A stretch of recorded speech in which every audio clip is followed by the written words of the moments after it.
80% de réussite pour lui cette saison à 7 mètres. Ouf, oh, c'est bien tiré. Il a désorienté, fait bouger Vincent Gérard. Premier but de ce grand classique après 3 minutes 15. Valentin Porte, la passe sautée jusqu'à Arnaud Bingo. Et l'arrêt, énorme arrêt de Yann Gentil. Et ballon récupéré par l'équipe de Chambéry qui défend très très bien. Vous avez raison, Benjamin, de souligner cette très très belle défense de Traoré sur Mamdou.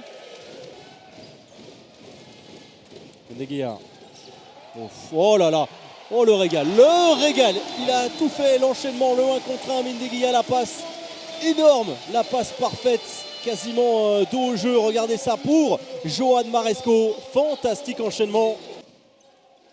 Les buts de Yann Gentil. Ouais, Costoya, le poteau malheureux. Récupération de Valentin Porte avec le soutien de Vitkaf Tichtik. Valentin Porte qui va s'arracher. Ouais, il perfectionne cette position.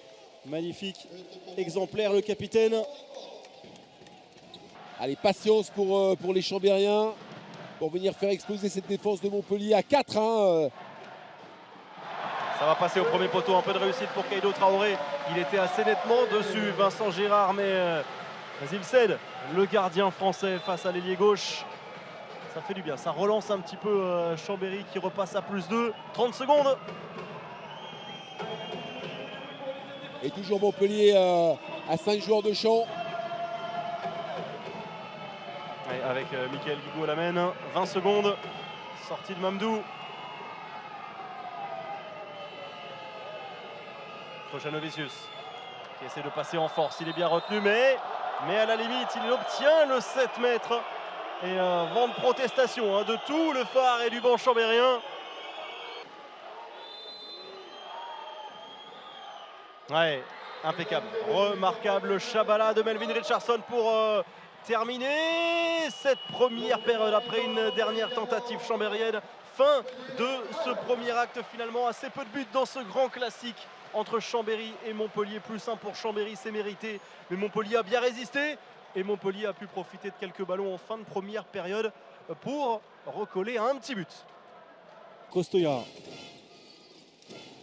Oh oui, il arrive à libérer. Oui, et pas de faute. Finalement sur Pierre Paturel qui n'en croit pas ses yeux.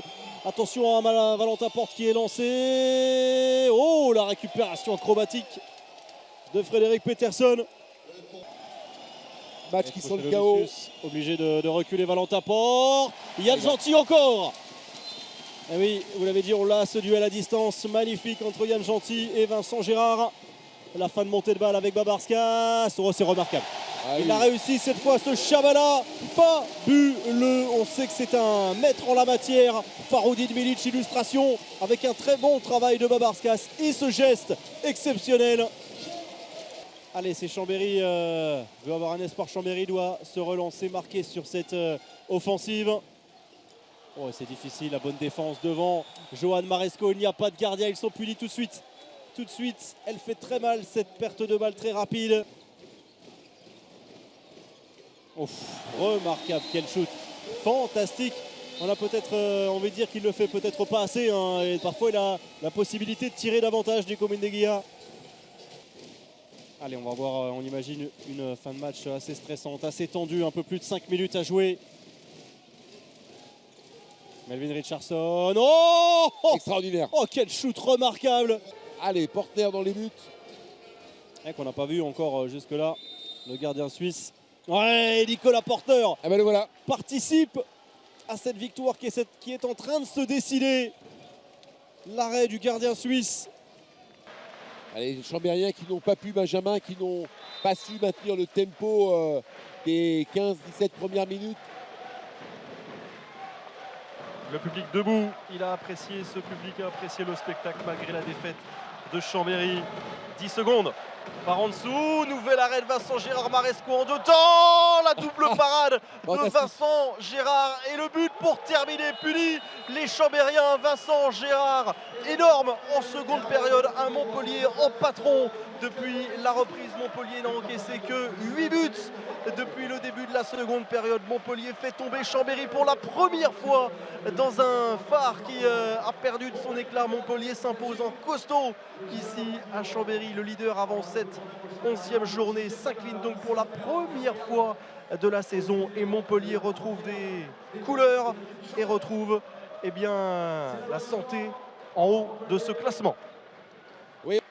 Ouais, bah, c'est un peu, si vous vous rappelez bien, le même scénario que l'an dernier où ça a été serré en première mi-temps et en deuxième on a réussi à resserrer encore un peu plus la défense et voilà, ça a payé, c'est bien parce que dans une saison comme la nôtre, avec une équipe comme la nôtre, le but du jeu ça va être de ne pas s'affoler quand on aura des coups de moins bien et de savoir que tout se reprend et là tout revient. Et là, bah, même malgré la première mi-temps, le début un peu poussif, on a réussi à rester dedans et c'est bien. J'espère qu'on arrive que c'est un vrai progrès, que ça ne sera pas un one-shot et je suis très content. C'est vrai qu'on a eu une période compliquée en ce moment et c'était important de réagir en championnat, de garder la cadence championnat. Voilà, il ne faut pas oublier qu'on a joué le leader, donc ce soir on était l'outsider. Ils étaient chez eux, la salle était pleine. Et c'était vraiment important pour nous de réagir, de faire une belle performance ce soir. Et c'est ce qu'on a fait, on n'a pas su paniquer, donc très content de l'équipe. Et j'espère qu'il faut se servir de ce match pour avancer.